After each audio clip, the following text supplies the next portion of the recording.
Assalamualaikum warahmatullahi wabarakatuh, sahabat-sahabat yang saya hormati sekalian. Isu yang sedang dipolemikkan hari ini bukan sekadar isu glamping atau LGBT semata-mata, tetapi isu fakta, bidang kuasa dan kejujuran dalam membawa naratif agama dalam perpolitikan negara. Terdapat satu tuduhan oleh Ketua Penerangan Dewan Ulama PAS Pusat, Muhammad Nur Hamzah terhadap Menteri Agama Kerajaan Madani yang berhormat Senator Dr. Zulkifli Hasan. Kononnya beliau menganggap program glamping yang berunsur LGBT sebagai satu kemungkaran kecil. Dan itu, saya fikir saya perlu jawab secara berfakta dan tepat pada kali ini. Pertama kali, kita mesti jelas tentang lokasi dan bidang kuasa yang menyelimuti isu ini. Program glamping jejaka tersebut dirancang berlangsung di Hulu Langat. Hulu Langat pula terletak dalam negeri Selangor. Dan hal ehwal agama Islam di negeri Selangor sudah tentu berada sepenuhnya di bawah otoriti Duli Yang Maha Mulia Sultan Selangor dan pentadbiran agama negeri.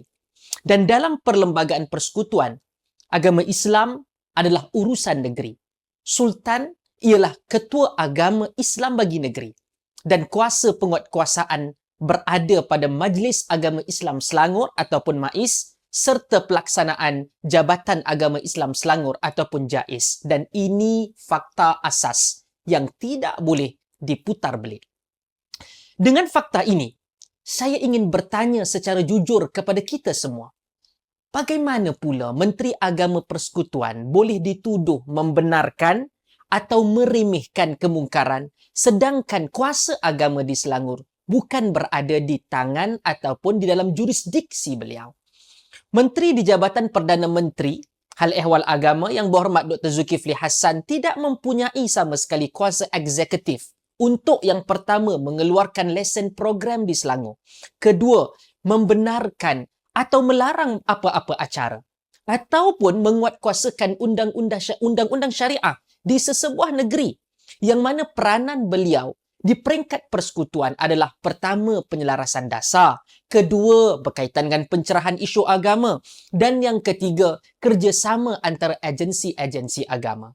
Dengan menuduh beliau meremehkan maksiat, dengan memberikan gambaran bahawa beliau mempunyai kuasa mutlak ke atas urusan agama negeri, itu adalah sama ada jahil perlembagaan atau sengaja mengelirukan masyarakat. Hakikatnya, pihak yang mempunyai kuasa sebenar telah pun bersuara dengan tegas.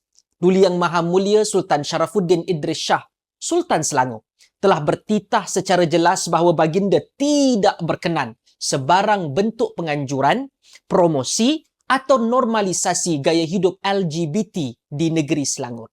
Selari dengan titah tersebut, Majlis Agama Islam Selangor, MAIS dan Mufti Selangor menegaskan bahawa penganjuran sebegini bercanggah dengan maqasidus syariah, khususnya dalam penjagaan fitrah dan keturunan. Oleh yang demikian, Jabatan Agama Islam Selangor telah mengambil langkah pemantauan dan tindakan sewajarnya. Dan ini membuktikan apa? Tiada kelonggaran, tiada kompromi dan tiada pengiktirafan terhadap agenda songsang mereka. Bahkan, agensi-agensi di bawah Menteri Agama di Putrajaya seperti JAKIM dan Mufti Wilayah Persekutuan juga berpendirian tegas menolak penganjuran ini dan meminta pihak berkuasa keselamatan tidak membenarkannya walaupun lokasi penganjuran itu tidaklah di bawah bidang kuasa mereka, bukan di wilayah persekutuan pun, tetapi di negeri Selangor.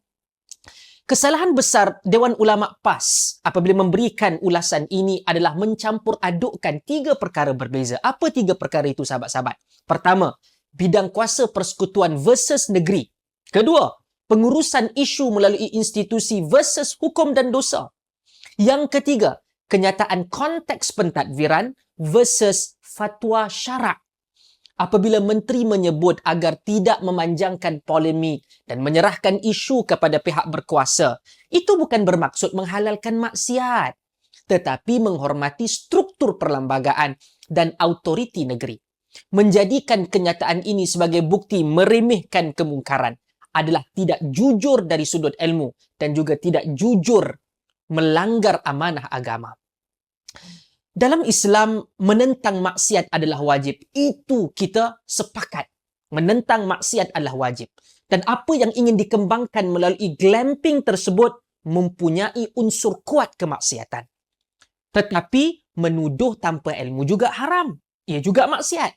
Dan memfitnah atas nama agama adalah kejahatan seperti maksiat itu sendiri. Maka jika benar mereka itu ingin membela Islam, maka perlu untuk perhatikan perkara yang pertama, hormati perlembagaan. Hormati autoriti raja sebagai ketua agama negeri.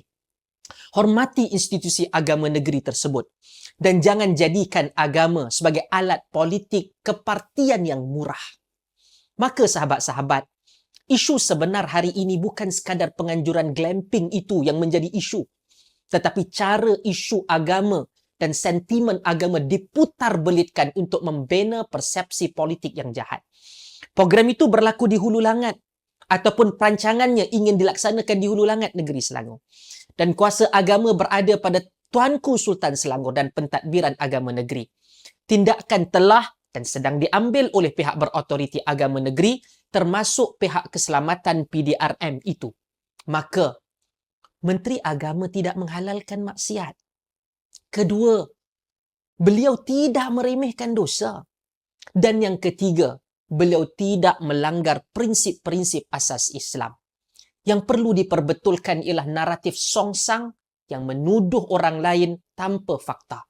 Dan semoga Allah Subhanahu Wa Taala memelihara agama suci ini daripada mudah diperalatkan dan memelihara lidah kita daripada berkata sesuatu yang kita sendiri tidak ada ilmu tentangnya. Terima kasih.